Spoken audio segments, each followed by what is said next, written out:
Salut à tous et bienvenue dans cette nouvelle semaine de Valkan. Je vais vous parler de la semaine 36 qui va du 4 septembre au 10 septembre. Alors, en début de cette semaine, au niveau des projets, plusieurs petites choses. Donc j'avance sur les différents projets dont je parlais la semaine dernière et puis j'ai eu une idée de faire des annonces un peu sur le Discord de la JDR Academy, façon annonce qui pourrait avoir trait dans une académie, qui pourrait avoir trait dans une université, mais vraiment bizarre, un peu étrange, un peu décalé. Donc voilà. Et je suis en train de compiler un petit peu tout ça pour, pourquoi pas, faire tout un petit univers autour du jeu de rôle pour la JDR Academy. Imaginez une université où l'on fait du jeu de rôle et où certaines choses deviennent vraies, certains trucs se passent, des failles temporelles apparaissent dans la piscine, ce genre de choses. C'est un peu l'idée, on va voir ce que ça donne et on va voir jusqu'où ma motivation là-dessus va tenir. Sinon, ce que j'ai lu cette semaine, j'ai lu un premier Agatha Christie qui s'appelle La nuit qui ne finit pas. Alors ça, inexplicablement, la femme a rendu assez triste. Ça parle d'une personne qui décrit son rêve d'avoir une maison construite par un tel architecte, etc.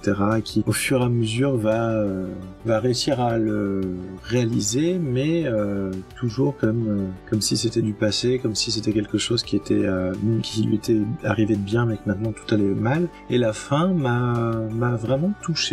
Je sais pas pourquoi, ça m'a un peu rendu triste. J'ai lu aussi Monsieur Parker Pyne, professeur de bonheur, qui sont une série de 12 nouvelles d'Agatha Christie toujours, d'un personnage qui a posté dans le Times une annonce qui dit ceci: êtes-vous heureux? Dans le cas contraire, consultez Mr. Parker Pyne au 17 Richmond Street. Et du coup, on va suivre les différents clients, les différentes personnes qui viennent me consulter pour différentes raisons. Donc c'est assez sympa parce que ça donne, il y a à la fois des intrigues policières à la Agatha Christie, des murder mysteries, mais il y a aussi un peu des choses qui tendent un peu légèrement vers le fantastique ou vers la psychologie, la nature humaine, donc c'est assez sympatoche. J'ai aussi terminé La semaine de 4 heures de Tim Ferriss. Alors c'est un ouvrage de développement personnel qui vous explique comment réussir à devenir un des nouveaux bienheureux, donc une des personnes qui ne va pas travailler le plus dur possible pour ensuite avoir sa retraite, mais en gros s'octroyer régulièrement des micro-retraites,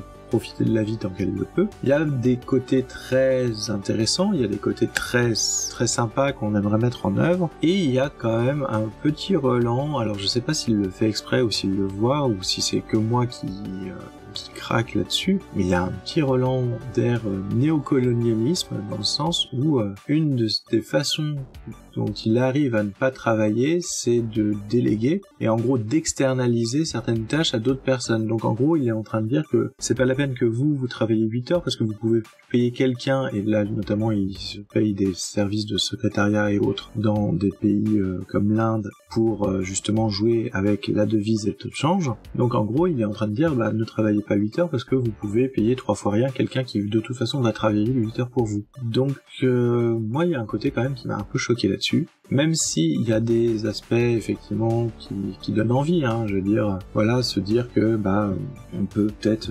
négocier plus de télétravail, plus de travail à distance quand on est salarié, pour justement mieux organiser son temps et se créer un petit peu des espaces dans lesquels on va faire un peu autre chose que du travail, tout en montrant qu'on peut atteindre la même taux de productivité en réduisant la voilure. Voilà, dans l'idée, pourquoi pas, mais il y a des choses qui m'ont un peu choqué. Donc je sais pas si vous aussi vous l'avez lu et si vous aussi ça vous a choqué, mais moi j'étais un peu... Après c'est un bouquin qui est quand même assez conséquent, là j'ai pris pas mal de notes, je suis en train de revenir dessus, il y a des choses, mais bon, je tenais quand même à partager ça, puisque c'est quand même une des choses qui m'a un peu sauté au nez quand j'ai lu le bouquin. Cette semaine, j'ai vu une vidéo qui s'appelle « Mieux apprendre et étudier les vraies techniques scientifiques ». Donc c'est une vidéo intéressante, notamment sur l'explication et les concepts derrière les flashcards ou la méthode Feynman. En gros, ça démonte un petit peu le mythe des différentes formules où on vous dit que vous allez devenir super intelligent et apprendre tout ça en moins d'1 heure, ou être capable de retenir entièrement des livres comme ça d'un coup d'un seul parce qu'on va faire des points ou des traits dans la marge. Bref, là... ça a l'air plus creusé, toutes les sources sont citées, les différentes études aussi, ça explique aussi avant tout comment fonctionne la mémoire en général sur la plupart des individus, parce que bon, il y a toujours des exceptions, on est d'accord, mais en règle générale, les individus fonctionnent de la même manière au niveau de la mémoire. Et donc, quelles sont les techniques qui, scientifiquement et suite à des études, ont fait leurs preuves pour justement activer cette mémoire, activer à la fois le stockage en mémoire, mais aussi la réactivation des différentes choses qu'on a en mémoire. C'est-à-dire comment, une fois qu'on a stocké l'information, on va aller la récupérer, puisque c'est une des deux grandes clés de la mémoire, c'est le stockage, deux la récupération. Donc c'est très très intéressant, et notamment l'idée derrière les flashcards est très intéressante, et couplée à la méthode Feynman, qui est donc d'expliquer comme si on expliquait à un enfant de 8 ans, ça permet justement d'avoir une série de choses qu'on va s'approprier en les réécrivant, en les reformulant, et de pouvoir s'entraîner à les mémoriser. J'ai aussi vu une vidéo de Major Movement qui est Kiné qui réagit aux pires vidéos de TikTok. Alors c'est toujours drôle, mais sans plus quoi. C'est une vidéo sympa, sans plus. Je suis tombé dessus un peu par hasard avant d'aller dormir. Voilà, c'est marrant. J'ai écouté en termes de podcast La Maison Hantée de Bruges dans le podcast qui s'appelle Dans le Noir, donc une histoire de fantôme très sympa dans un mystère folklorique qui se passe à Bruges en Belgique. Donc ça donne des idées en fait pour créer des scénarios de jeux de rôle folkloriques autour de l'horreur dans des légendes qui sont ancrées réellement dans le temps pas trop loin de chez nous en termes de temps, puisque ce sont des espèces de légendes urbaines ou des choses des histoires qui sont propagées par le bouche à oreille, et pareil, pas très loin de chez nous en termes géographiques, c'est-à-dire que ce sont des lieux qu'on peut aller visiter si on prend la voiture ou le train pour y aller. Donc c'est ça qui est intéressant, c'est de créer en fait des scénarios et d'horreur qui vont pouvoir s'appuyer sur des lieux qu'il va être possible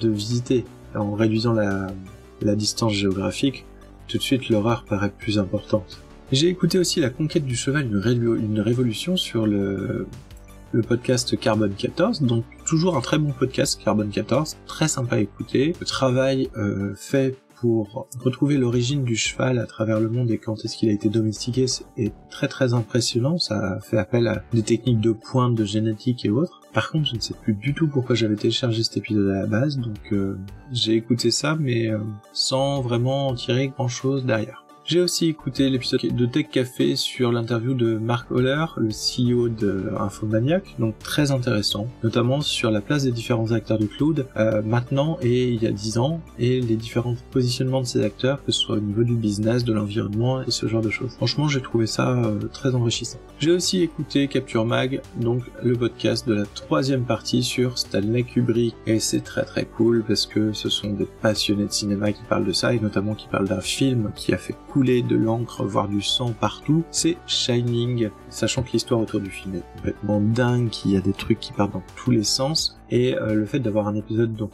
je vous préviens quand même, l'épisode c'est 4 heures d'épisode, ils vont creuser là-dessus, et c'est vraiment très très intéressant, moi j'ai adoré. J'ai aussi écouté l'épisode 142 de Radio Rollist, qui est une interview croisée entre Yann Van Houten et Guillaume Jantet, qui sont deux illustrateurs et auteurs aussi, on peut le dire, que j'aime beaucoup et dont je suis les productions. Mais après, bon, je vais pas forcément accrocher à toutes les questions, la façon dont elles étaient posées, comment ça s'enchaînait entre les questions. J'ai trouvé que c'était un peu cafouillé, un peu brouillon, et je trouve que justement ça aurait mérité de peut-être aller plus loin dans certaines questions. Mais bon, voilà. Eh ben écoutez, ça sera tout pour cette semaine de Valkan. Je vous souhaite une excellente semaine. N'hésitez pas à me mettre en commentaire si ça vous a plu et si vous avez eu l'occasion d'écouter les choses, si vous en tirez les mêmes choses, notamment sur la semaine de 4 heures de Tim Ferriss. Je suis assez curieux de savoir si vous l'avez lu et si vous avez eu cette même impression que moi ou si c'est juste moi qui craque. Et en tout cas, je vous souhaite une excellente semaine et je vous dis à la semaine prochaine.